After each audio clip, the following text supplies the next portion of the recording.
c'est un gouvernement qui a d'abord échoué, parce que c'est la phase D, Soumina 1, Soumina 2. Soumina qui a perdu des provinces, mais contradictoire, ils disent elle a un bilan positif. Cela me permet de dire le problème, ce n'est pas de tomber, mais de se relever après la chute. Oui, c'est un fait. Deux provinces sont parties sous contrôle de M23. Mais qu'en est-il de la gestion de la crise sécuritaire? C'est une règle. Toute personne qui ne fait pas l'autocritique, l'auto-évaluation, qui ne connaît pas sa faute, ne s'améliore pas. Ça, c'est un principe universel. Allez. Et mon ami qui me parle que l'UDPS c'est un parti politique, il ne suffit pas que tu dis que c'est un parti politique. Je suis d'abord gentil. Vous n'avez pas de carte de membre. Vous avez des secrétaires généraux. Laissez-moi, monsieur, j'étais poli. J'étais poli. C'est là vous le cas de membre. Il y a une médiation qui est faite en ce moment pour rabibocher les deux secrétaires généraux. Il y a un seul secrétaire général. Il y a un seul secrétaire général. Voilà, c'est comme ça qu'ils ont des cas. Il y en a deux. Non. Laissez-moi parler. Il y en a deux. Et tous deux posent des actes. Absolument. Vous avez suivi la dernière réunion de membres de l'UDPS. Monsieur, vous avez vu qu'est-ce qui a représenté l'UDPS? Vous l'avez vu? Mon ami, l'honorable Augustin Kabouya. Mon ami. Donc, soyons Théo Bizibou, aux dernières consultations, a été reçu en qualité de qui? Il a été reçu. Vous n'avez pas vu le secrétaire général Augustin Kabouya? Je parle de Théo Bizibou. A-t-il été reçu aux dernières consultations de Bérande en qualité de qui? Théo Bizibou a été reçu avec le secrétaire général Augustin Kabouya en tant que son adjoint. Pas du tout. Ils étaient reçus séparément. En tant que son adjoint. L'UDPS a été reçu au même moment. C'était un faux débat. Ce n'est pas un faux débat. Donné mandat. Les partis politiques. Théo Bizibou d'engager les partis. Mais où est-ce qu'il a engagé les partis? Quelle décision? Merci d'avoir une chose très importante. Mon ami, tu n'as pas la parole. Soyez discipliné. Les partis politiques sont les pays en miniature. Si les gens gèrent bien les partis politiques, ils vont bien gérer les pays. Si vous êtes incapable de gérer même votre salle, vous n'avez même pas un bon siège. Et à ce moment-là, vous allez dire que vous avez un parti politique. Donc, vous avez des secrétaires généraux, pas même carte de membres. Vous travaillez sur la fonction des traditions orales. Mais pour le gouvernement, j'allais dire... Mais vous vous ridiculisez vous-même, monsieur. C'est vous n'avez pas les cartes de membres. Allez, on est à la fin du débat. Vous vous ridiculisez vous-même. C'est le train de vie des institutions. On a eu peu d'argent des fonctionnaires, des enseignants qui prennent un peu... les guerres intestines, c'est là tous les partis. Vous serez d'accord avec moi, Parole Kamizé. Ça, ce sont des affaires internes. Non. Un parti politique, c'est un pays en miniature. Si les gens gèrent bien un parti politique, ils vont bien gérer les pays. Moderne et paisible, pensez pour votre bien-être. Des appartements spacieux, baignés de lumière, conçus pour un confort absolu. Un salon convivial, une cuisine moderne et 3 chambres élégantes pour un quotidien serein. 2 salles de bain raffinées, pensées pour votre confort et votre bien-être. Sécurité 24 heures sur 24, parking privé, buanderie, internet offert et électricité garantie jour et nuit grâce à notre générateur de secours de 180 kVA. À Joa Place, fini le coupure, place au confort. Chaque détail est pensé pour faire de votre appartement un véritable havre de paix. Joa Place au numéro 7, avenue Kassai, quartier GB Ngaliema, à 3 minutes du boulevard du 30 juin, près de Mino Congo. Contactez-nous au plus 243 816 033 128. N'attendez plus, faites de Joa Place votre nouveau chez vous.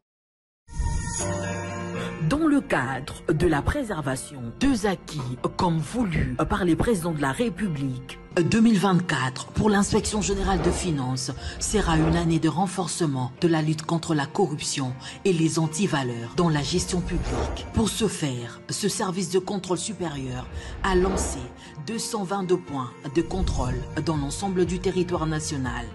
Cette énième vague de la patrouille financière s'annonce énorme. Les entités à surveiller sont la DGI, la DGRAD, la DGDA, avec les provinces de Kinshasa, de la Tchopo, du Nord Kivu, du Congo central, du Haut-Katanga et du Lualaba. Aussi dans le lot du contrôle, 12 ministères sont concernés, 44 établissements et entreprises publiques, 7 provinces et 12 entités territoriales décentralisées et enfin la chaîne de la dépense publique. Les contrôles a priori, dit la patrouille financière, restent le mode par excellence du contrôle des finances publiques en RDC. Totikala Seteko Ndenali Puta na wax de Maman Moseka, Letoko Maka légende, na 3.5, 4.5, to 5.5 $, signature Yalibela et Tikali, inoubliable, avec le wax de Maman Moseka.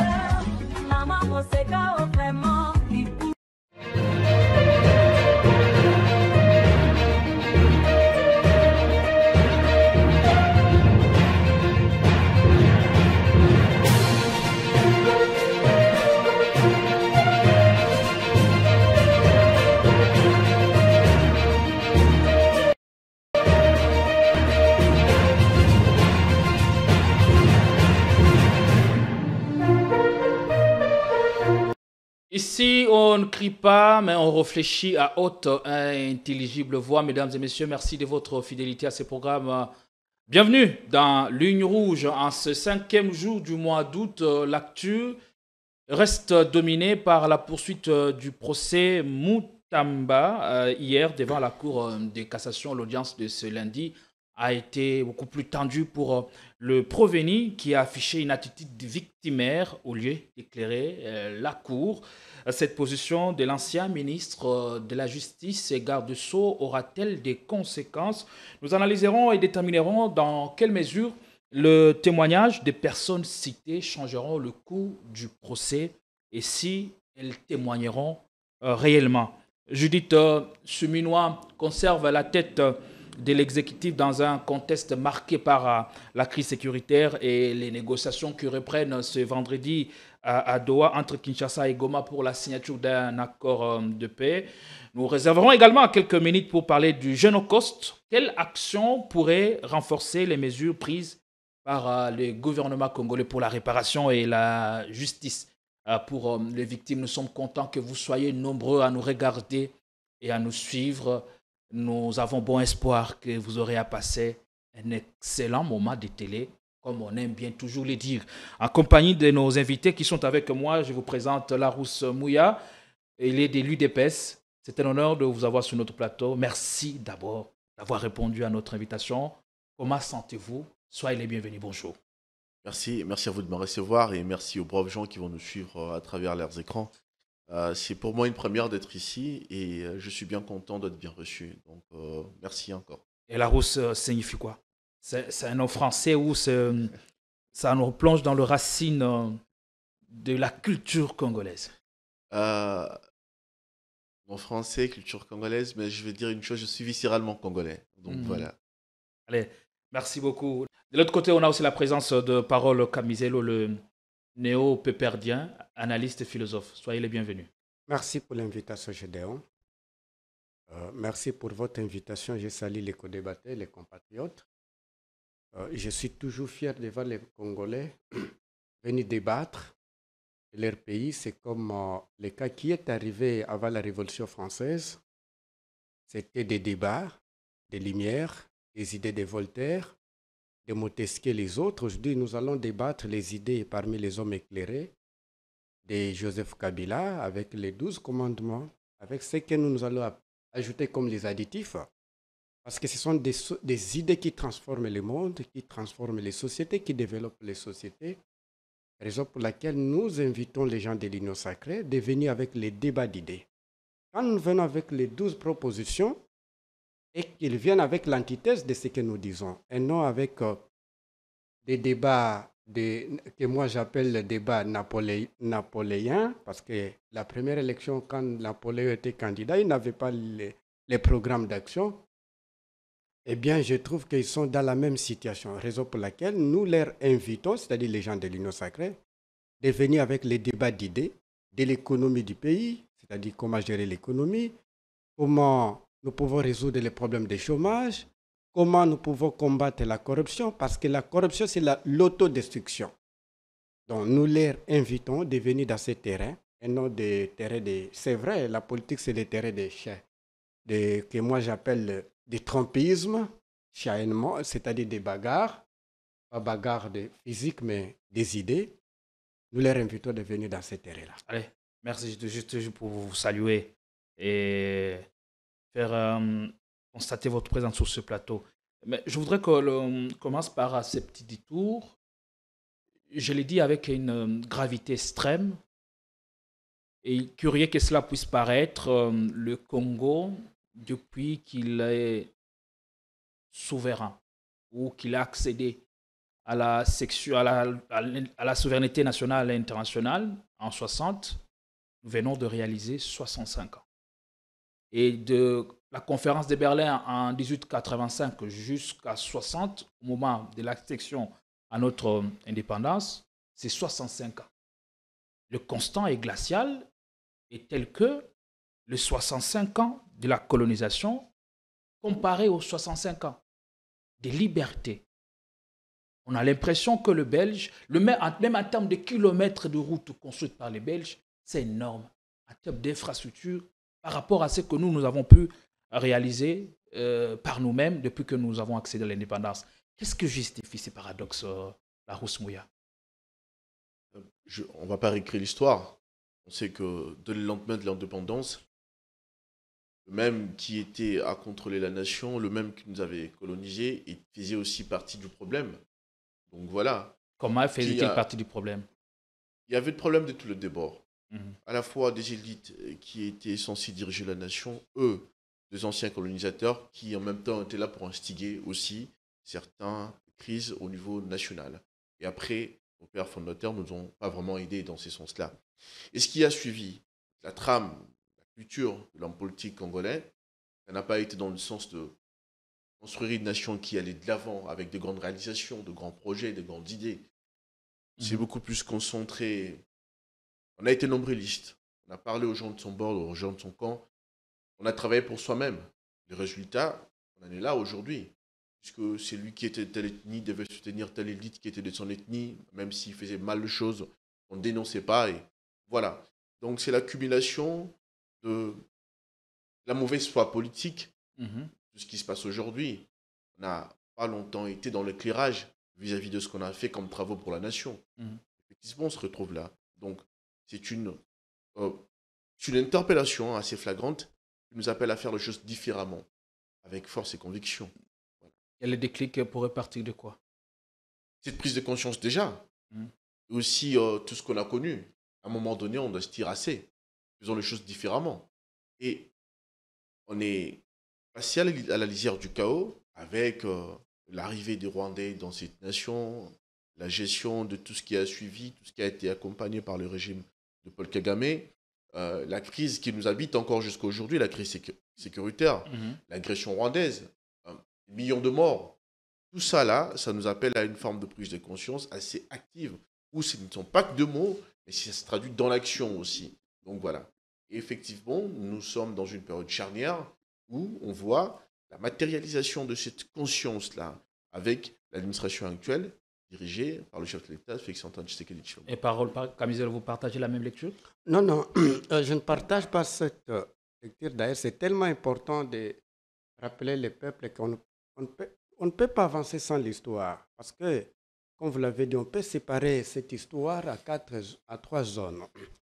Première zone, que moi j'appelle ça des zones, 85-1908, où nous étions considérés comme des vaches par la puissance de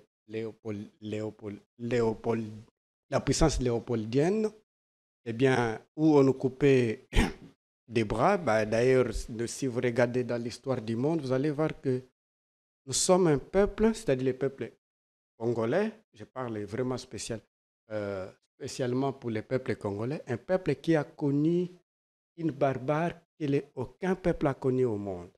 Quelle barbarie dont faites mention? De Napoléon nous coupait des jambes, et comme ça, où nous étions considérés comme des animaux en soi. Donc nos pères ont connu l'animosité inimaginable. Parce que nous avons l'espace qui était considéré comme une ferme. Et cette ferme, les contenus, c'est-à-dire nous étions considérés comme des animaux. Ça, c'est la première phase. Et la deuxième phase, là, ça devient maintenant l'outil de tous les Belges de 1908 à 60. Eh bien, c'était un peu, pas totalement dramatique, mais c'était toujours dramatique. Mais parce que tout ce qu'on peut faire, ici nous débattons, nous parlons, parce que nous sommes déjà libres. Parce que j'aime souvent donner l'exemple, citer les travaux des philosophes Auguste Comte qui nous dit la société est considérée comme une personne qui grandit, c'est-à-dire en respectant les principes d'équibation, on est bébé, on grandit petit à petit. C'est-à-dire si nous comparons ces zones-là, et nous grandissons. Parce qu'aujourd'hui, nous débattons des Kabila, des Tshisekedi et des autres, c'est déjà l'avancement. Quelles que soient des failles, on parle au moins de nous.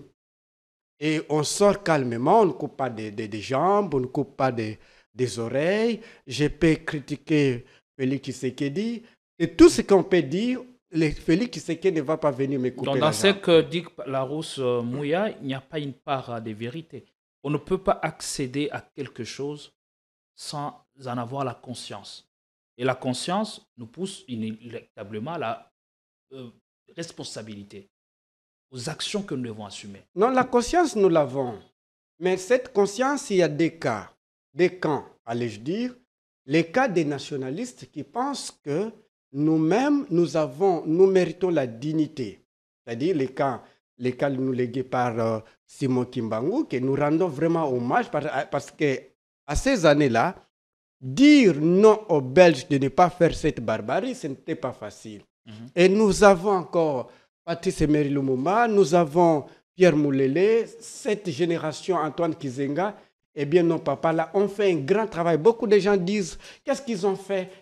Parce qu'ils ignorent l'histoire.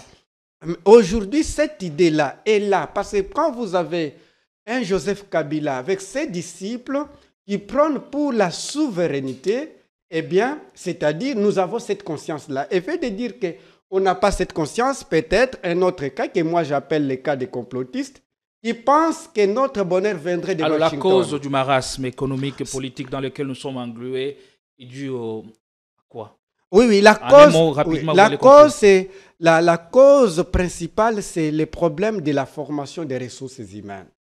C'est ça la première cause. Parce que nous avons toute la richesse, c'est-à-dire le potentiel des eaux, des animaux, ceci. Maintenant, le problème, c'est qu'il faut transformer ces langues. Parce que c'est la tête qui transforme une société. D'accord? C'est-à-dire qu'il faut revoir notre système éducatif. Parce que nous gardons toujours le même système éducatif, nous légués par les Belges. Parce que chaque système éducatif a trois bases. Il y a d'abord le but, l'objectif et la finalité. La finalité, c'est quoi? Nous formons les Congolais dans 10 ans, ils seront comment? C'est-à-dire c'est les dirigeants, comme disait Platon, qui vont préparer, donc qui vont avoir la projection, ce que les hommes de lettres appellent l'horizon d'attente des types des hommes qu'ils auront dans 20 ans. Les Belges ont réfléchi d'avoir des types des hommes qui seront des wiwistes, des obéissants, des gens cultivés par la peur, et à ce moment, on les colonise. Raison pour laquelle, à principe, nous sommes dans la phase que j'appelle la phase de pro-renaissance, c'est-à-dire au 15e siècle de l'Europe. Vous voyez? Donc, il faut vite réfléchir déjà comment réformer notre système éducatif, former une société qui a l'esprit critique. Donc, avoir une société d'esprit critique, il faut d'abord mettre en exergue la philosophie. Merci. Et repenser le système éducatif, c'est un point important parce que le fait le prouve. En 60, oui, dès 60 à nos jours, la Belgique qui nous a légué le même système éducatif a réformé plus de 20 fois. Et nous avons hérité du même système et nous le maintenons. Partagez-vous ce point de vue? Vous êtes d'accord sur cette perception des choses? Je l'ai entendu. Il y a quelque chose que je voudrais recadrer surtout, puisque nous autres politiques, responsables politiques, en ce qui me concerne, nous sommes les historiens du présent. Et si je me retrouve ici, à cet endroit, c'est parce qu'il y a eu certains qui étaient là, qui étaient de bonne foi, qui nous ont donné goût. Donc, pour la jeune génération, pour le respect, les braves gens qui nous suivent, il faut mettre les choses dans leur contexte.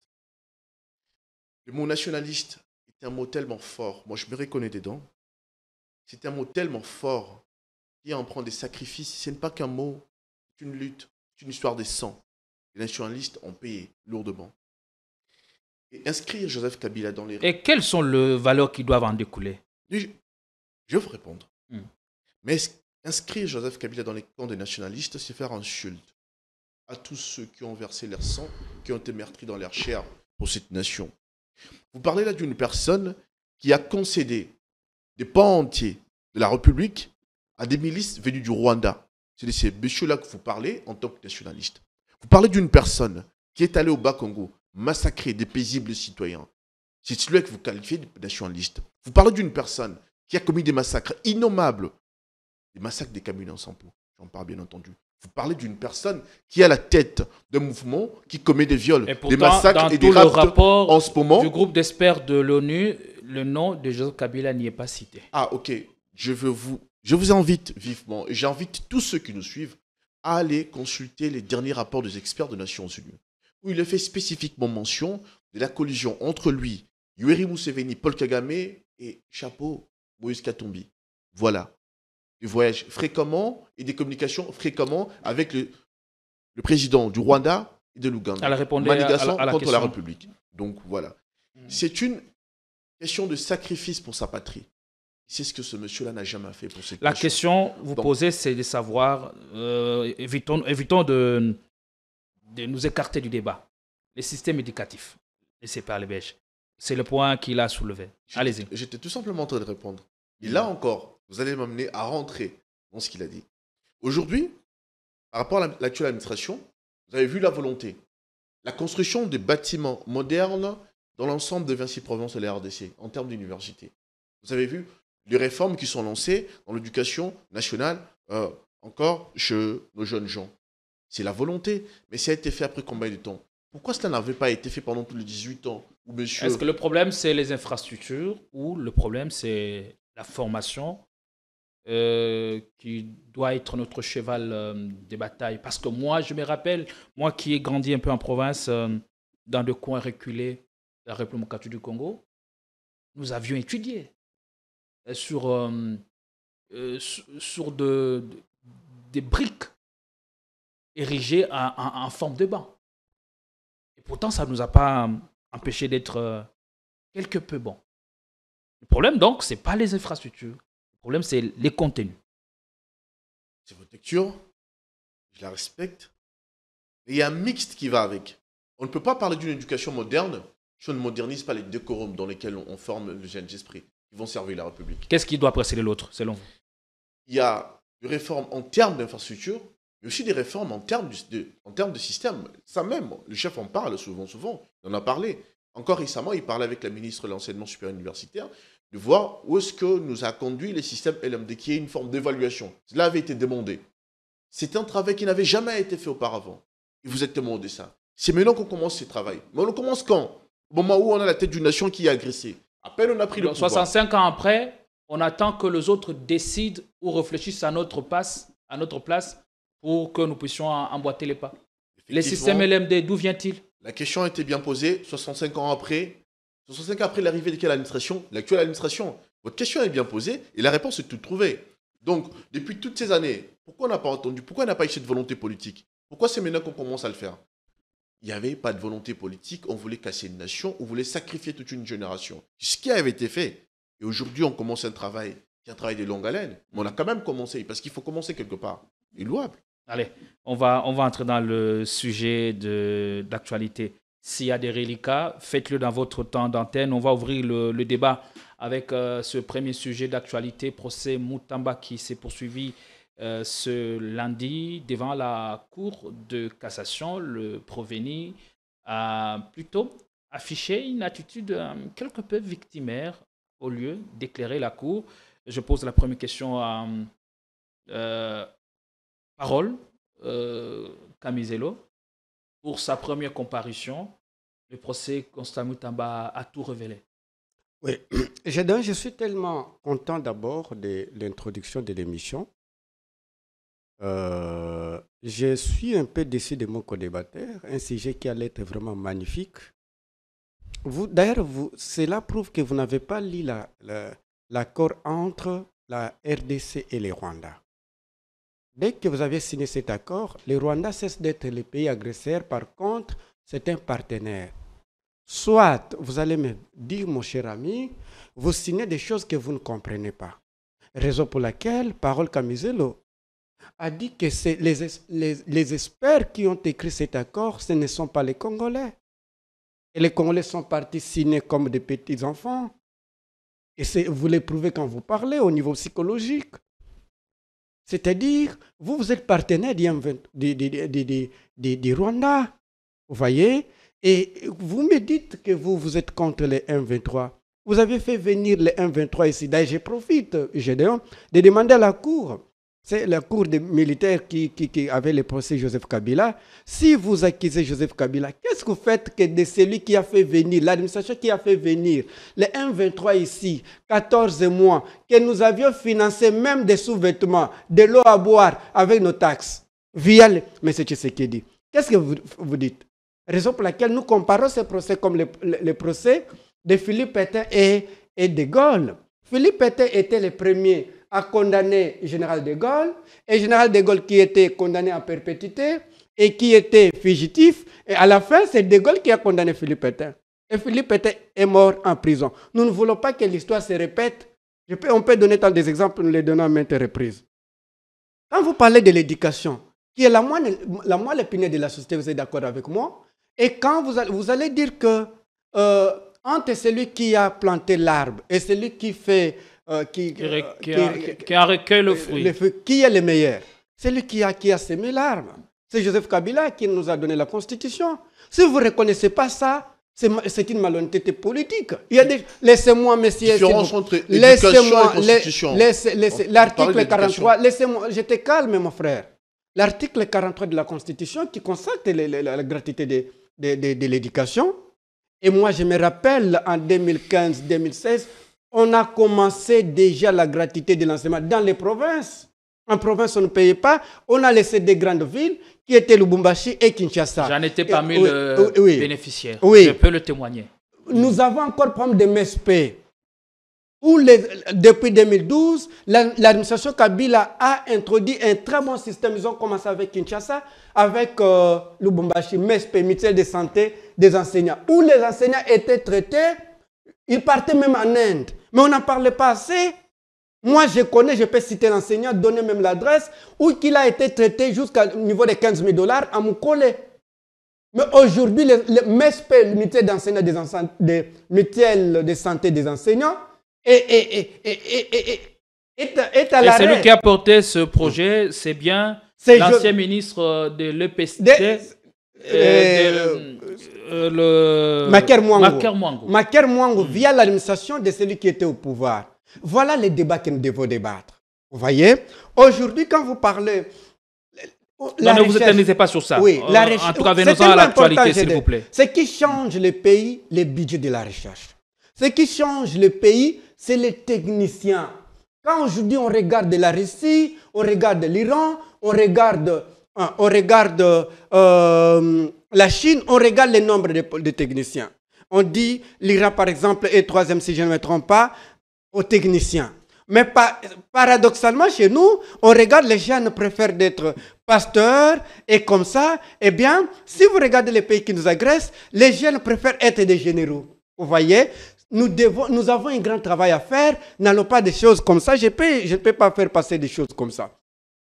Procès Moutamba, est-ce que le procès Moutamba a-t-il déjà tout révélé? On va en parler. Entre nos anciens importants, ça, c'était que Kabila, c'était nationaliste, lumumiste convaincu. S'il vous plaît. On n'est plus dans ce débat. Oui. On change de sujet. Le procès Moutamba, venons-en. Constant Moutamba, c'était déjà prévisible, Gédéon. Depuis le moment de campagne, je disais que Constant Moutamba ne jouait pas un vrai jeu, c'était double jeu.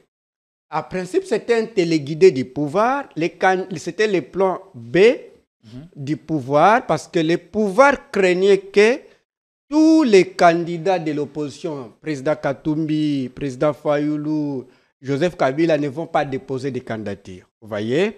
Maintenant, le pouvoir de l'Union sacrée, c'est-à-dire Moutamba était membre de l'Union sacrée, mais à l'opposition. La nuit, membre de l'Union sacrée, la journée, l'opposant, mais candidat de Félix Tshisekedi comme opposant. C'est comme ça qu'ils ont fait comme stratégie. Or, La politique, c'est un domaine purement spirituel, métaphysique. Il y a des principes à respecter. L'honnêteté d'abord envers toi-même, avec ta nation, raison pour laquelle nous définissons Dieu comme justice, vérité et le patriotisme. Vous ne pouvez pas aller dans un terrain tellement spirituel avec les doubles G. Ça ne marche pas. Et l'avantage, pardon, les résultats pour lui, il a été récompensé comme l'un des ministres régaliens. Vous voyez? Or, ce ministère-là n'était pas au poids de Moutamba. Moutamba n'avait pas le poids d'être ministre de la Justice. Pourtant, on l'a vu bien incarné son rôle. C'est un populiste. Par contre, il a montré que c'est comme quelqu'un, je peux vous donner l'exemple. Moutamba, c'est comme quelqu'un qui pèse avec 60, mais qui avait la charge de 100 kilos. Vous voyez? Il pesait 60 kilos, mais on lui a donné le poids pour porter 100 kilos. Vous voyez, il est devenu comme un dépassé. Et qu'est-ce que ce procès aujourd'hui révèle à vos yeux?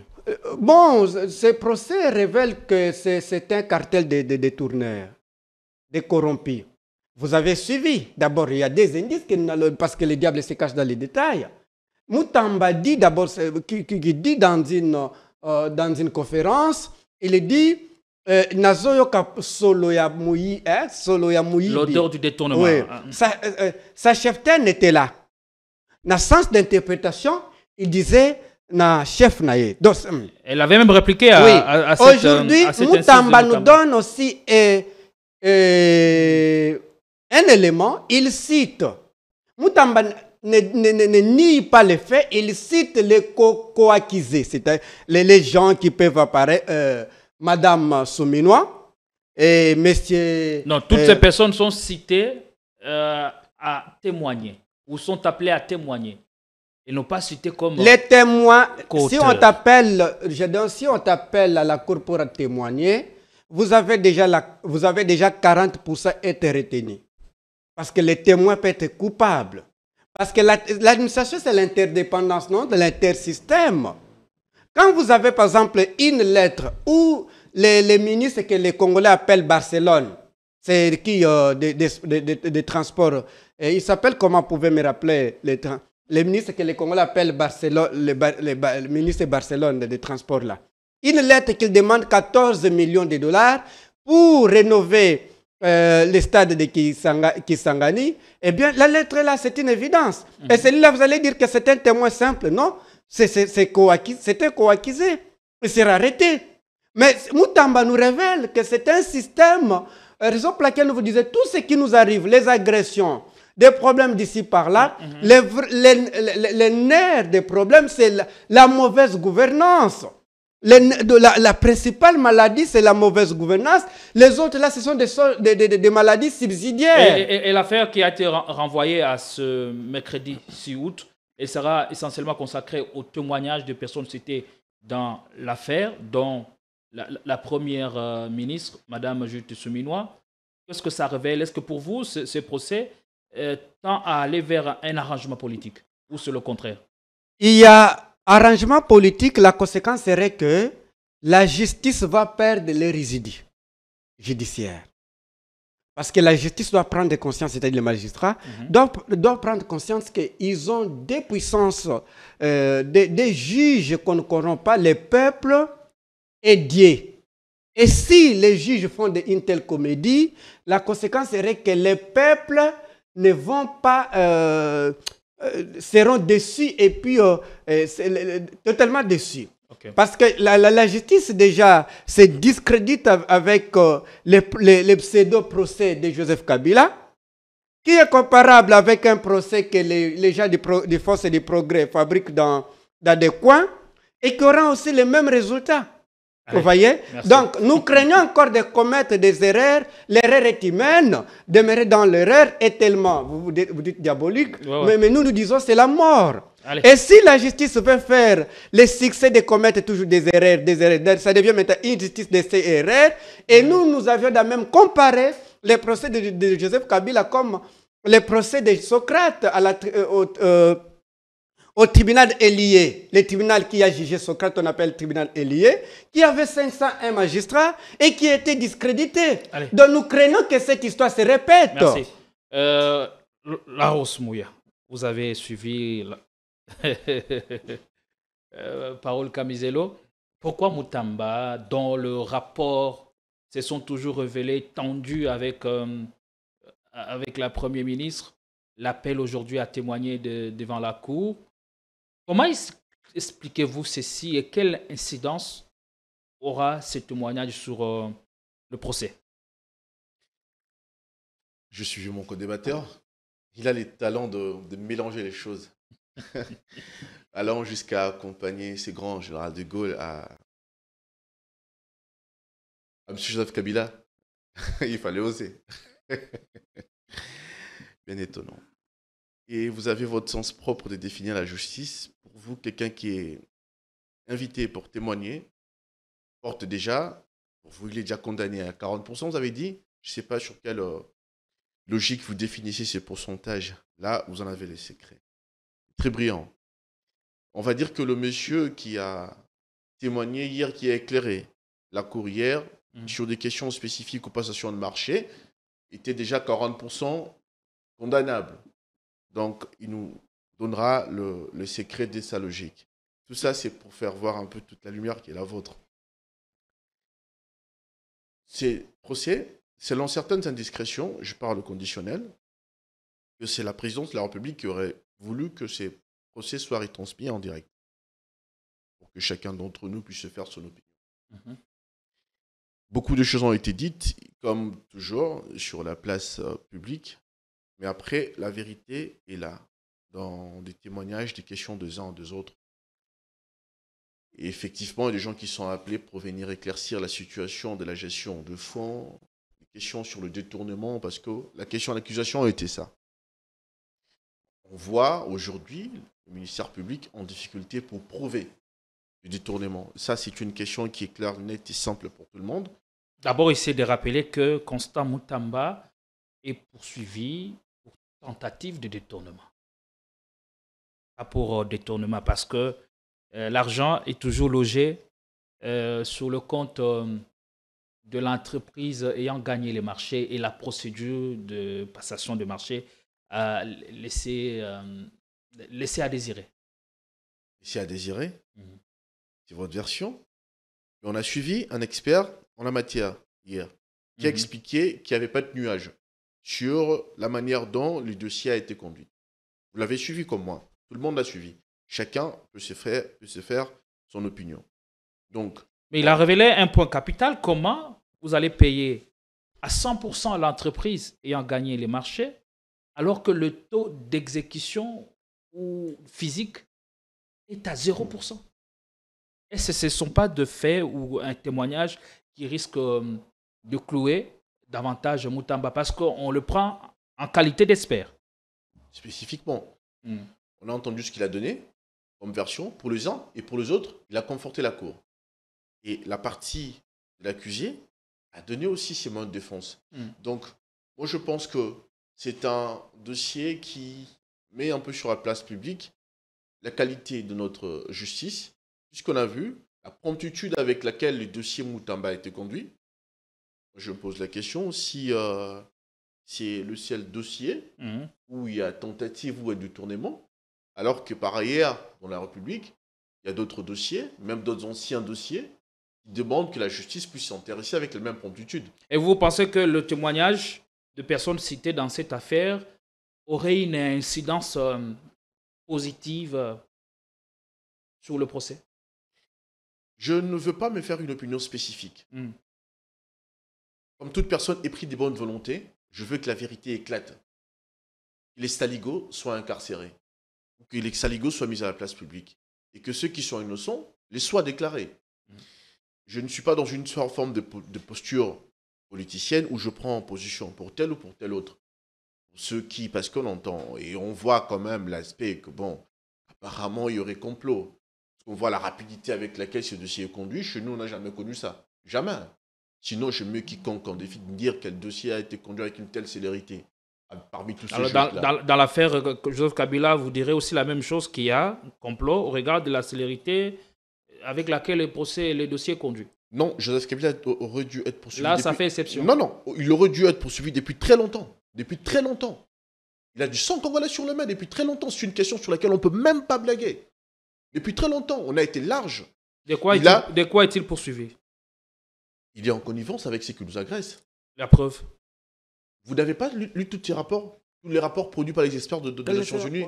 Quelle est la preuve? Les rapports sont là, et vous l'avez vu, il a déclaré qu'il serait... Parce que la République... Vous prenez fait et cause pour Moutamba. La République... Parce qu'il n'y a pas de preuves qui l'étayent. Je vais vous dire une Comment chose. Pour l'affaire Kabila, vous dites qu'il aurait été condamné, même poursuivi depuis longtemps? Je commence par préciser une chose. Je ne prends pas fait et cause pour Moutamba.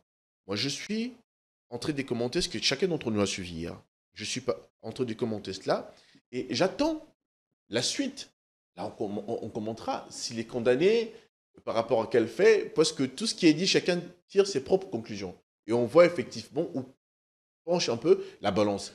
Mais en ce qui concerne Joseph Kabila, vous avez entendu la déposition d'Éric Kumba, l'un des cofondateurs de l'AFC côté de Corneille Nangaa. Vous l'avez entendu? La déposition d'un provenu ne constitue pas une preuve. Chacun l'a suivi. Lorsqu'il faut poursuivre quelqu'un. Voilà. Et de sur quoi un ancien chef de l'État? De sur quoi l'ancien chef de l'État? Pourquoi? Ça, c'est la justice. Non, oui. Pourquoi convoquer? Il n'est pas venu. Il a préféré aller à la partie est agressée par la République. Pourquoi? Il est sécurisé par qui là-bas? Vous l'avez vu avec Corneille Nangaa et tous les autres. Vous avez entendu une quelconque forme de mot de condamnation par rapport au massacre de vos compatriotes? À toutes ces femmes qu'on viole, vous avez entendu une seule fois? Jamais. Pourquoi? Et on doit être naïf, continuer à croire qu'ils sont plus malins, qu'ils peuvent jouer avec nos nerfs, faire tout ce qu'ils veulent, puisqu'il a été ancien chef de l'État. Alors on accorde si peu d'importance pour la vie de nôtres? Absolument pas. Alors, je vais laisser ça à d'autres, pas à moi. Alors, en tout cas. Pourquoi témoigner pendant l'audience? Le témoignage de personnes citées ou ceux-là qu'on appelle témoins doit en principe intervenir pendant l'instruction ou l'enquête. Et les personnes se présentent pour faire un témoignage oral devant le juge ou le président du tribunal, si seulement ils y sont invités. Est-ce que cela a-t-il été fait pour le cas Moutamba? Est-ce que les personnes citées ont-elles été auparavant entendues sur PV pour venir répéter oralement devant la cour, pour s'en faire une conviction? Sans être dans le secret de Dieu, je crois que cela n'a pas été fait. Ça n'a pas été fait. Cela n'a pas été fait, c'est comme ça que... Et pourquoi Moutamba lève cette option, qu'il le soit entendu? Ça balancerait ou ça jouerait en sa faveur? Ou il cherche à humilier ou à confondre les gens qui le seraient derrière ce complot? Admettons qu'il y a des accusations contre vous. Non, vous avez fait quelque chose, vous avez par exemple commis un acte de vandalisme, alors que vous étiez avec M. Parole. Mais pendant qu'on vous accuse, vous dites non, mais j'ai pas fait ça, j'ai pas fait telle chose. Il s'est passé ceci, c'est là, ou peut-être on m'avait agressé, ou j'ai rétorqué, ou il y a ci, ça. Mais j'ai un témoin qui peut témoigner, ou quelqu'un à qui j'ai raconté l'affaire, ou quelqu'un qui est venu nous trouver sur le fait. Donc, ce monsieur Parole, j'exige qu'il soit là. Alors, les autres se donneront le moyen de faire en sorte que monsieur Parole puisse venir établir la vérité. Donc, mais il l'aurait fait au moment de l'instruction, et pour que ces derniers soient entendus. Alors, si cela n'a-t-il pas été fait, est-ce qu'il y a vice de procédure? De procédure? On ne sait pas. On va suivre, on va voir. Pourquoi cela n'a pas été fait? Pourquoi pendant l'instruction, lui-même, qui était en face de ces magistrats, n'a pas demandé, puisqu'on a vu qu'il avait demandé une forme de mesure pour récuser le juge et tout. Peut-être qu'il aurait pu aussi demander à ce que ces personnes-là soient entendues. Pourquoi ce travail-là n'a pas été fait en amont et qu'on demande à le faire maintenant? Est-ce que peut-être qu'il avait jugé que c'était le bon moment, ou qu'il y avait une forme de stratégie qu'on avait réservée pour dire si l'instruction nous conduit jusqu'au procès, on pourra peut-être faire venir telle personne et tout pour prouver de notre innocence et tout. Là, c'est lui et ses conseils qui connaissent trop bien cette stratégie-là. Mais attendons voir si les personnes citées, parce que c'est quand même de gros calibre au niveau de la République, des gens qui pèsent tout de même, faire venir... Premier ministre n'est pas une petite chose quand même. Madame Rose Mutombo qui est aujourd'hui la Cour constitutionnelle, voilà, c'est assez considérable faire venir tous ces gens-là. Mais pour la cause de la vérité, puisque cette nation se trouve Où elle se trouve en ce moment ici? À cause des politiques. Les politiciens pourris, corrompus, qui ont détourné, qui ont volé, qui ont financé de massacres, mais aussi parce qu'il y a eu de magistrats qui ont laissé faire. Donc, en même temps, il y a un travail double qui est fait. On met à nu les responsabilités de ceux qui sont dans le mal et de ceux qui sont vraiment pour une nation redressée. Donc voilà. Allez. À l'issue de ce procès, on saura, la vérité sera on saura de toute façon la vérité, mais essayer de souligner que le témoignage en justice, les institutions et les animateurs de celle-ci, pris en escalité, ne témoignent pas en tant que tel. Les personnes témoignent en tant que personne physique, prise en tant qu'individu, et tout ça, ayant vécu le fait ou les circonstances. Mais c'est peut-être ce qui a manqué à notre tradition politique, citoyenne et démocratique. On a vu aux USA un chef de l'État assis à la barre. Pourquoi pour nous autres, Congolais, il faut qu'il y ait une certaine forme d'exemption? Donc, à un moment donné, dans une nation qui se respecte, dans une république, la force reste à la loi, aux animateurs des institutions. Donc, on doit s'y plier à la loi. C'est aussi ça, c'est aussi normal. Donc, à un moment donné, qu'on soit un mandataire public, qu'on soit ces six-là, mais quand il faut éclairer la justice, éclairer l'opinion, ça ne dérange pas. Surtout qu'on est attaché à la tradition républicaine. Merci. On va suivre l'un des moments forts de l'audience d'hier lundi à la Cour de cassation. L'échange verbal ou l'escalade verbale entre Constant Moutamba, les prévenus, et la Cour. On prend cet élément et puis on revient. On prend acte de cette réponse. Attendez, la Cour s'adresse au prévenu Moutamba. On prend acte de cette réponse. Est-ce qu'on prend acte de cette réponse? C'est des intimidations ou menaces? On ne vous intimide pas. C'est quoi alors? Quoi c'est à cette réunion-là, Monsieur Moutamba, la Cour, écoutez, la Cour vous pose encore une fois la question. En quelle qualité était-il invité à ces réunions? La Cour ne vous intimide pas. C'est une question qui vous est posée et vous répondez. Monsieur le juge. Vous ne vous adressez pas au juge, vous vous adressez à la Cour. Je ne suis pas là pour recevoir de menaces. Écoutez, on ne vous menace pas sur une question qui vous est posée. Si vous avez déjà un complot planifié, faites ce que vous voulez. Je vais tout assumer. Merci. Écoutez, vous l'avez dit plusieurs fois et c'est acté. Vous l'avez dit plusieurs fois et c'est acté. Alors que vous avez droit au silence. Ok, c'est acté que vous n'avez pas de réponse. Parole Camisello, que comprendre de l'attitude victimaire de Constant Moutamba lors de cette audience? Quelle lecture faire? Ce n'est pas une victime, c'est déjà un complot. Ça c'est voir. L'attitude.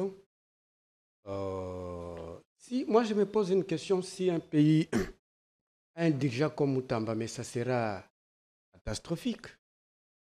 Il a aussi un problème de maturité. Hein.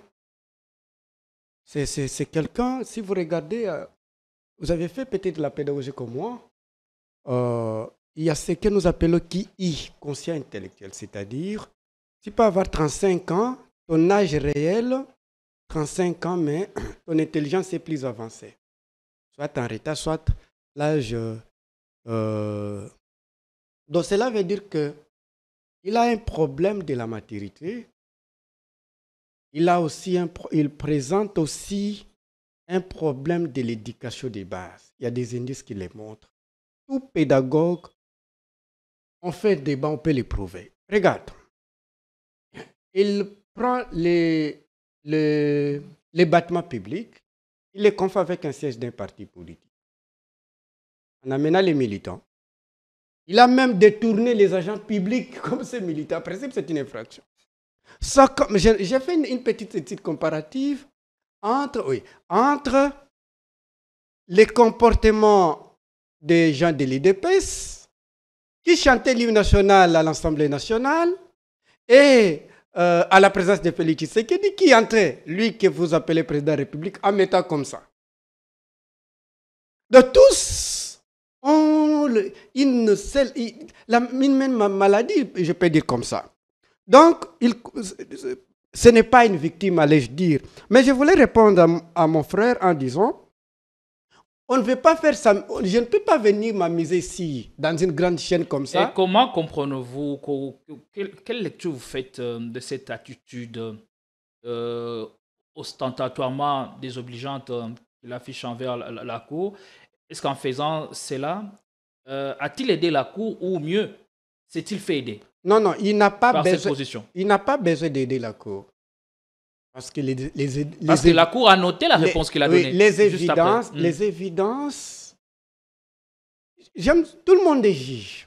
D'une manière générale, il y a des spécialistes. C'est vrai, on ne peut pas faire la kleptomanie scientifique. Parce que tous, si nous regardons, nous sortons comme ça, nous voyons les gens se battre.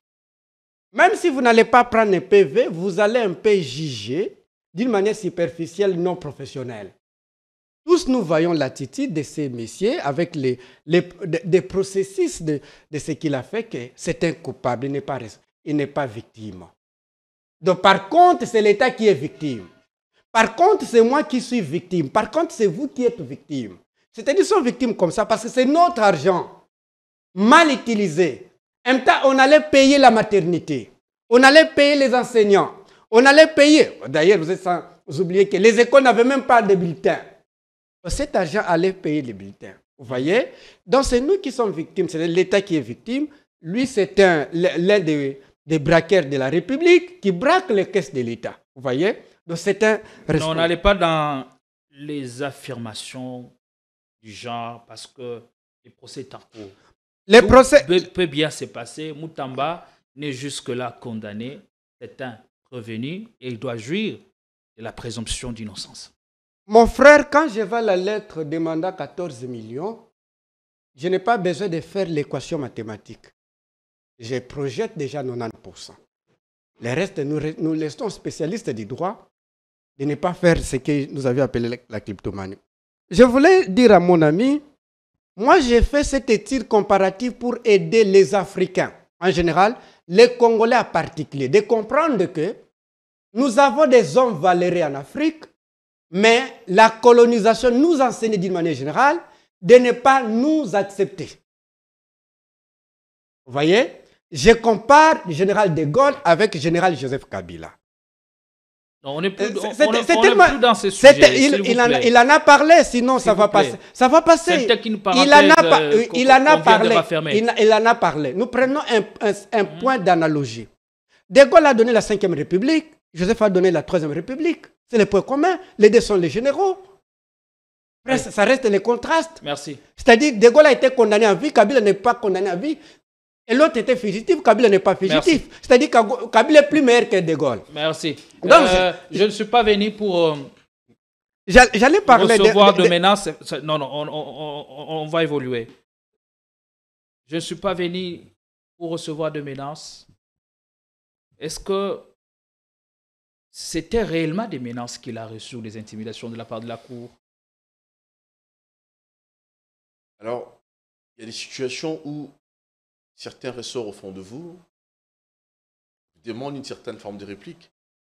Vous avez entendu sur quel ton le monsieur qui posait la question le faisait. Je ne sais pas si c'était pour énerver le ministre de la Justice ou si c'était vraiment dans une forme de logique. Donc si c'était pour l'énerver, il est tombé dans le piège. Au fond, il y a un seul souverain, c'est Dieu. Peu importe si je ne suis pas là pour défendre l'excellence Moutamba, peu importe s'il y a un complot, il y a un groupe de gens qui s'assoient quelque part pour planifier, quoi qu'ils fassent, ils auront leur rétribution un jour. Ils ne sont pas intouchables. Et si l'excellence Moutamba est bien coupable, effectivement, il doit répondre de ce qu'il a commis comme méfait. Mais c'est une façon de montrer de l'animosité. Voilà, il parle de la question d'éducation, mais c'est lui qui parle comme ça aussi à un problème d'éducation. Qu'est-ce qui vous autorise, devant autant de gens assez respectables qui sont venus vous écouter, à parler avec autant d'arrogance. Vous pouvez être dans des camps différents, mais vous parlez avec respect. C'est ça la base de l'éducation. Est-ce qu'a-t-il manqué de respect à Moutamba? Tout ce que je constate au regard de cette vidéo, il a parlé avec autorité. Sa voix a été autoritaire, certes, mais c'est ce qui devrait conduire Moutamba à répliquer de cette façon. Il n'a pas à donner des ordres, il pose des questions. On est dans un procès.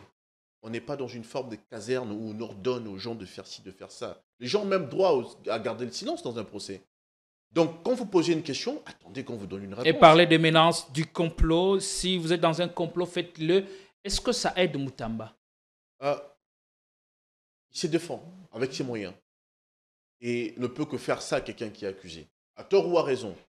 Parce que dans une république où il y a des lois, même si vous avez commis un forfait, vous avez les droits à un juge, vous avez les droits à un avocat. Donc, vous concédez même ces droits-là. Chez les gens civilisés, ça se passe comme ça. Et vous ne mettez pas quelqu'un au pilori parce que quand j'entends mon co-débatteur expliquer qu'il est coupable, pour lui, il est déjà condamné. Pour lui, le procès, on n'a même pas besoin d'attendre mercredi, il est déjà condamné. Merveilleux. Puisque j'entendais cette lecture, il a commencé par condamner ses actions depuis qu'il était ministre. C'est quelqu'un qui pèse 80 kilos, à qui on a donné le poids d'une institution qui en pèse 100, et voilà, et qui n'avait pas les épaules assez solides pour conduire cette institution. Mais attendez, quoi d'autre? Il y a un procès, suivons, et allons jusqu'au bout. Déjà, avant, il n'y avait pas ce genre de procès. On n'a pas connu ça sous la présidence de celui qui qualifie d'être le plus grand nationaliste de général de Gaulle d'Afrique. On n'a pas connu ça. Mais on a eu de grands détournements des 18 ans passés. Jamais on a vu de procès comme ça. Les détournements massifs et inimaginables sont réalisés sous le régime Félix Tshisekedi. Ce n'est pas moi qui l'ai dit, mais c'est Floribert Mouteba de l'ODEP. Floribert Mouteba n'est pas une parole d'évangile. Donc voilà. Alors, quand ça tire sous le pouvoir, vous dites que ce n'est pas crédible. Je vais vous dire une chose. Considérez que je suis magistrat de la République. Et l'un de mes frères, celui qui vient juste après moi, a commis un forfait. Il sortira de mon bureau mes notes au poignet. Je ne suis pas là pour défendre les personnes qui nuisent à la nation. Absolument pas. Donc, mais ce que je dis, quand Floribert Mouteba ou qui que ce soit tient des propos de cette nature-là, les chiffres ne mentent pas. Alors qu'ils sont un peu beaucoup plus dans l'arithmétique, ils nous disent, comparativement par rapport à telle période, il y a telle période, on a eu autant de... C'est voilà. Même Floribert Mouteba dont le travail était applaudi sous Kabila. Bon, aujourd'hui, les gens changent de camp, ils deviennent ce qu'ils sont. Et non, absolument pas. Quand on parle de questions... je suis logique. Quand on parle de questions qui touchent aux chiffres, il faut rester arithmétique et faire des comparatifs par rapport à telle période, on a eu tel chiffre qui avait été détourné par rapport à telle période aussi. Ça, on va saluer ça intellectuellement, c'est honnête. Mais que de lancer des mots comme ça de manière politique, ça, on comprend les positionnements des gens. Donc voilà. Merci. On va prendre le deuxième sujet de l'émission. On va prendre à profit le quelques temps qui nous reste. On parle de cette annonce ou de l'attente du prochain gouvernement, le gouvernement Suminoadé, qui est attendu, qui ne sera connu que dans le tout prochain jour. Les derniers réglages sont en train d'être ficelés et tout semble prêt pour l'annonce de ce gouvernement tant tendu. Selon les premières indiscrétions, on tend vers un gouvernement qui aura en son sein 45 ou 48 membres selon la nécessité. Et on va y aller sans gants. Allez, pour le premier sujet, c'est Parole Kamzo qui a ouvert le débat. Allez, Larousse Mouya, quel est l'enjeu du gouvernement d'Union nationale? Ou quel sera l'enjeu pour ce gouvernement? Ou l'enjeu autour de ce gouvernement? L'enjeu pour tout gouvernement d'une nation qui a besoin de développement, l'enjeu a toujours été de travailler efficacement pour sortir le peuple de la pauvreté. De faire en sorte que la nation se développe. De faire en sorte que là où il y avait un minimum de kilomètres de route, aller un peu plus, construire un peu plus davantage, plus d'infrastructures. Donc voilà, renforcer l'économie nationale. Et en ce moment ici, nous avons une question qui est très importante, qui nous pend au nez, qui est la crise sécuritaire à l'est de la République. Donc, l'enjeu de ce gouvernement-là va être dans ce sens-là. La résolution définitive de l'agression rwandaise, le rétablissement de la paix, les retours de réfugiés, la réinstallation, l'augmentation de notre budget, voilà, poursuivre cette action-là, et l'action de ce qui est lancé comme réforme au niveau de l'administration nationale, au niveau de la justice. Donc, c'est un gouvernement qui ne doit pas être un gouvernement de tout repos. L'enjeu est énorme et crucial. L'enjeu est crucial. Et entre efficacité de l'équipe gouvernementale, le gouvernement qui sera connu dans le tout prochain jour, entre l'efficacité de l'équipe gouvernementale, c'est-à-dire l'obligation des résultats, et la nécessité de satisfaire les appétits gloutons de certains alliés qui risquent de les quitter pour faire allégeance à l'ennemi, comment Félix Tshisekedi doit-il s'y prendre? Alors la question de traiter les gens dans l'objectif qu'ils ne fassent pas allégeance à l'ennemi, moi je crois que le chef de l'État ne doit pas être porté. Et connaissant son profil sur cette question, il n'est même pas porté par ces peurs-là. Par les alliés? Absolument. Par la question de traiter les gens du fait qu'ils doivent être mieux traités pour ne pas faire allégeance à l'ennemi. Il n'est pas dans cette optique-là. Il n'est pas dans cette optique-là, absolument pas. Il est dans l'optique de travailler pour la nation. Il en est pleinement conscient. Il en a pleinement conscience puisque il sait que si vous gardez quelqu'un en disant que je l'offre mieux pour qu'il puisse pas aller de l'autre côté, mais ailleurs aussi on peut l'offrir mieux. On a vu des personnes qui étaient mieux installées aux côtés du chef, qui avaient des postes assez reluisants au niveau de la nation, mais quand même commettre des actes au contraire à toute idée patriotique. Donc, on ne doit pas traiter les gens par rapport à une certaine forme de flatterie. Mais c'est plutôt, on doit nommer les gens sur des bases qui sont objectives. Efficacité, moralité, qualité de travail, culture de résultats. C'est ça qui doit conduire les chefs à décider. Et il y a aussi dans l'union sacrée, parce que le chef a dit, un gouvernement resserré et d'ouverture. Il y a dans l'union sacrée des critères qui sont définis par rapport au fait qu'il qualifie une formation politique de l'union sacrée à avoir autant de postes de ministère. Donc voilà. Et par rapport à ces calculs-là, il y a une bonne marge des ministères qui seront donnés effectivement à l'ensemble de l'union sacrée, mais aussi une bonne part des ministères qui vont revenir au chef de l'État. Il en décidera seul devant sa conscience. Donc voilà, en toute objectivité. Moi, je crois que le chef ne va pas aller dans le sens de ménager des gens pour éviter des trahisons, puisqu'il en a connu. Et c'est même pas fini, on est en train de découvrir des choses au niveau de la nation. Donc, ceux qui veulent vous trahiront quoi que vous fassiez. Allez, merci. Les États. Mais ceux qui veulent travailler pour la nation, travailleront pour la nation quoi qu'il arrive. Ça, c'est clair. Les états-majors de partis politiques en ébullition depuis quelques jours. Est-ce l'enjeu du gouvernement est-il le même avec celui de partis politiques ou de certains alliés, sachant que tout le monde veut se faire fortune avant 2028? Parole Kamizelo. Oui, ce n'est pas une hypothèse à écarter, Gédéon. Avant de vous répondre, j'aimerais rappeler au peuple congolais que c'est le premier cas depuis les années 60, c'est les pays qui, je parle de l'Afrique, que toute une famille soit accusée en Belgique, c'est-à-dire le peuple congolais est humilié, l'Afrique est humiliée. Et si je pars dans votre logique, vous dites que Joseph Kabila est accusé en République démocratique du Congo, mais la famille de Tshisekedi est accusée en Belgique, c'est-à-dire qu'ils sont des Belges. Comment vous pouvez expliquer de telles choses? Nous sommes envahis, agressés pas par les Rwandais, mais par les Belges. Vous voyez? Donc, c'est quelque chose qu'on ne peut pas... Ici, d'abord, c'est la force, ce n'est pas la force... c'est la loi. La loi n'est pas la force dans ces régimes. C'est les monarques qui a la force, comme disait Madame Anna Arendt dans son livre « Les origines du totalitarisme ». Quand la personne remplace une loi, quand le nom de Tshisekedi protège quelqu'un, nous voyons comment vous vous comportez.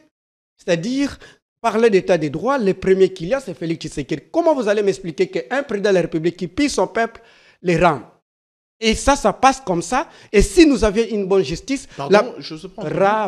Rame, c'est quelque chose anormal qui mouibi. Expliquez un peu. Donc, si tu ne sais pas, c'est ton problème. Parlons un peu du gouvernement. Il dit qu'il travaille pour la nation. Qu'est-ce que signifie travailler pour la nation? Qui travaille pour la nation? Celui qui travaille pour la nation ne peut pas endetter sa patrie à 12 milliards de dollars. Comment vous allez appeler celui qui a payé 14 milliards de dollars? Parce qu'on a payé 9 milliards de dollars avec l'ancien Premier ministre Adolphe Muzito, avec son chef nationaliste Joseph Kabila. Et vous allez dire que celui qui endette le pays, où cet argent ne construit même pas une toilette, et celui-là aime la nation. Et celui qui a payé la dette, et celui-là... Oh non, non, c'est contradictoire là. Je ne comprends rien. Parlons un peu du gouvernement. L'enjeu des partis politiques est-il le même avec celui du président? Les partis politiques, parlons-en d'ailleurs, c'est tellement important. Je vais interpeller tous les partis. Et ceux qui répondent aux critères des partis politiques en République démocratique du Congo. Parce que l'IDPS ne répond pas aux critères des partis politiques. C'est la loi des fonctionnement des partis politiques, l'article 6 de la Constitution, et parce que l'IDPS n'a même pas un statut. Ils travaillent sur la tradition orale. Ils n'ont pas même les cartes de membres. Si vous lui posez la question, lui qui est de l'IDPS, où est sa carte de membre? Il n'en a pas. Donc, ils ne répondent pas aux critères de partis. Ils ont des secrétaires généraux. Donc, ces partis politiques, les partis politiques sont les universités d'État. Moi, j'appelle ça comme ça. Vous devez préparer, enseigner comme on peut perdre avec l'école du parti. Et vous, quelle est votre carte de membre? Je l'ai laissé, si vous voulez, la prochaine émission, je viendrai avec ma carte de membre. De préparer les dirigeants même du quartier, l'avenir. Parce que chez Deyon, si vous dirigez bien l'avenir, vous n'aurez pas les Koulouna. Parce que les chefs d'avenir maîtrisent bien les nombres de gens sur son avenir. Vous contrôlez bien l'avenir, les quartiers, la commune, et la province. Donc, à ce moment-là, j'interpelle tous les partis politiques de préparer d'abord les dirigeants des avenirs du quartier, parce que c'est intersystème. Parlons du gouvernement. Est-ce qu'on a besoin? On a besoin de joueurs ou d'échanger les jeux. Pour les cas d'espèces de la RDC, on a besoin d'échanger les jeux.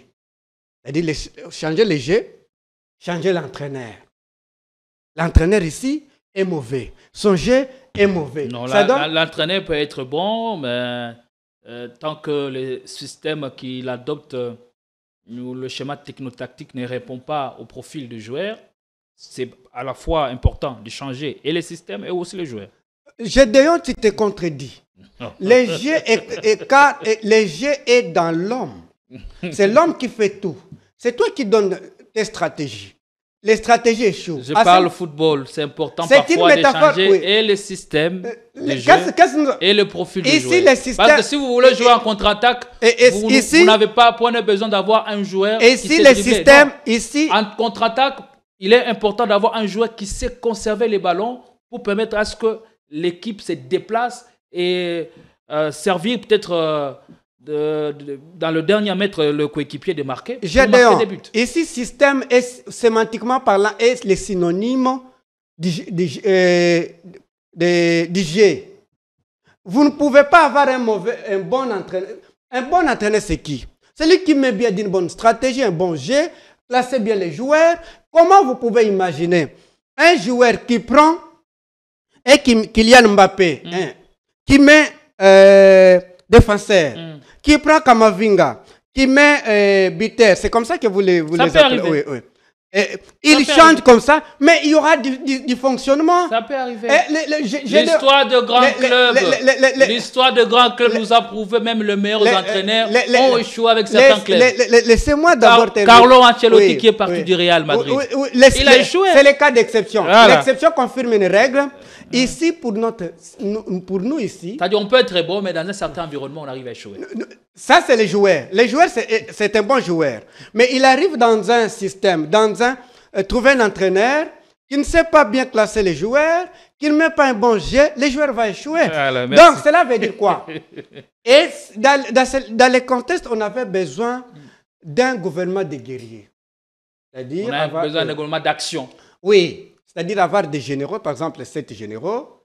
Nous avons par exemple, même si vous n'aimez pas celui qui a fait déchu le M23 2013, Joseph Kabila, je sais bien que vous avez une haine exagérée contre lui, il y a un chef d'état-major, Didier Toumba, qui était à l'époque, qui est compatriote, que vous pouvez mettre ministre de Défense, et puis vous mettez les 7 généraux patriotes, et vous mettez quelques technocrates pour avoir au maximum au moins 15, 16 ministres. Et avec quelques secrétaires généraux, et pour les, quelques secrétaires généraux pour compléter. Parce que si vous regardez les pays que nous appelons des grandes puissances, vous regardez en Chine, en Russie, vous ne verrez pas un gouvernement de 40 ministres. Merci. Vous verrez, ils sont nombreux, 30. Merci. Et, par exemple, en Russie, si je ne me trompe pas, 25, si 24 comme ça ministres, eh bien, avec 40 ministres, c'est un gouvernement herbivore. Ici, herbivore veut dire herbiver l'argent de l'État. Allez, merci.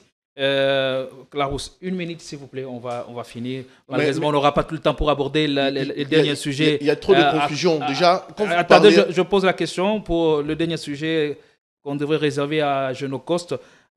Pour vous, quel devrait être l'idéal ou quel serait l'idéal? Avec 45 membres, voire un peu plus, pourrait-on parler d'un premier échec déjà dans la volonté de Félix Tshisekedi d'avoir un gouvernement resserré? Merci. Je vais vous répondre, mais je vais d'abord aborder ce qu'il a dit. Au fait, je vous ai dit ici, quand vous parlez...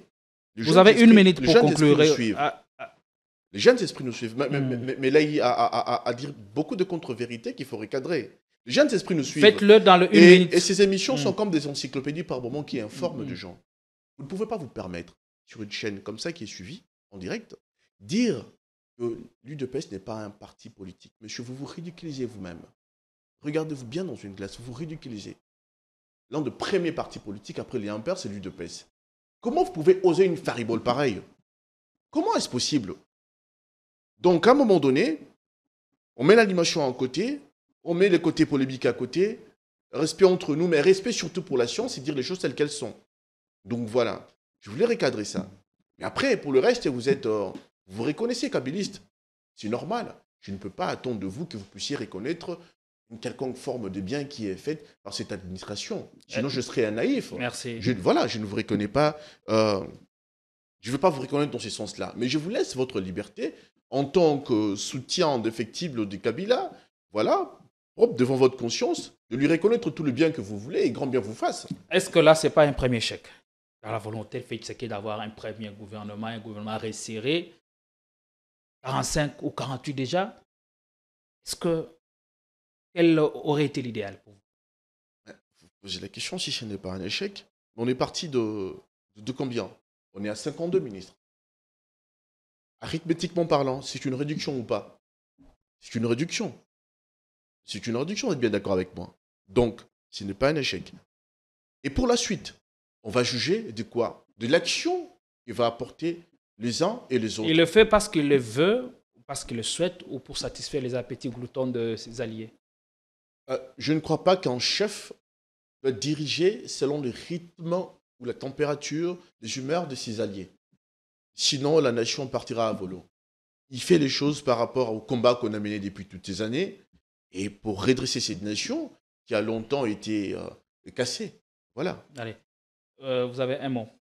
Un mot. Un premier chèque dans la volonté d'avoir un gouvernement resserré. Il dit on est parti de 52 pour 45-48. Il dit déjà, c'est un pas, on a un gouvernement resserré et d'ouverture. Non, moi... Tantôt là, vous avez parlé avec 46 membres, 46 membres, ça pourrait marcher avec quelques secrétaires généraux. Je parlais de 15 ministres. 15 membres du gouvernement. Oui. Donc, un mot, je peux dire que c'est un gouvernement qui a d'abord échoué, parce que c'est la phase D, Soumina 1, Soumina 2. Soumina qui a perdu des provinces, mais contradictoire, ils disent elle a un bilan positif. Cela me permet de dire le problème, ce n'est pas de tomber, mais de se relever après la chute. Oui, c'est un fait. Deux provinces sont parties sous contrôle de M23. Mais qu'en est-il de la gestion de la crise sécuritaire? C'est une règle. Toute personne qui ne fait pas l'autocritique, l'auto-évaluation, qui ne connaît pas sa faute, ne s'améliore pas. Ça, c'est un principe universel. Allez. Et mon ami qui me parle que l'UDPS c'est un parti politique, Il ne suffit pas que tu dis que c'est un parti politique. Je suis d'abord gentil. Vous n'avez pas de carte de membre. Vous avez des secrétaires généraux. Laissez-moi, monsieur, j'étais poli. J'étais poli. J'étais poli. Il y a une médiation qui est faite en ce moment pour rapprocher les deux secrétaires généraux. Il y a un seul secrétaire général. Il y a un seul secrétaire général. Voilà, c'est comme ça qu'ils ont des cas. Il y en a deux. Non. Laissez-moi. Il y en a deux. Laissez-moi parler. Il y en a deux. Et tous deux pour des actes. Absolument. Vous avez suivi la dernière réunion de membres de l'UDPS. Monsieur, vous êtes... Vous avez vu qu'est-ce qui a représenté l'UDPS? Vous l'avez vu? Donc, mon ami, l'honorable Augustin Kabouya. Mon ami. Donc, soyons Deo Bizibu, aux dernières consultations, a été reçu en qualité de qui? Il a été reçu. Vous n'avez pas vu le secrétaire général Augustin Kabouya? Je parle de Deo Bizibu. A-t-il été reçu aux dernières consultations de Bérande en qualité de qui? Deo Bizibu a été reçu avec le secrétaire général Augustin Kabouya en tant que son adjoint. Pas du tout. Ils étaient reçus séparément. En tant que son adjoint.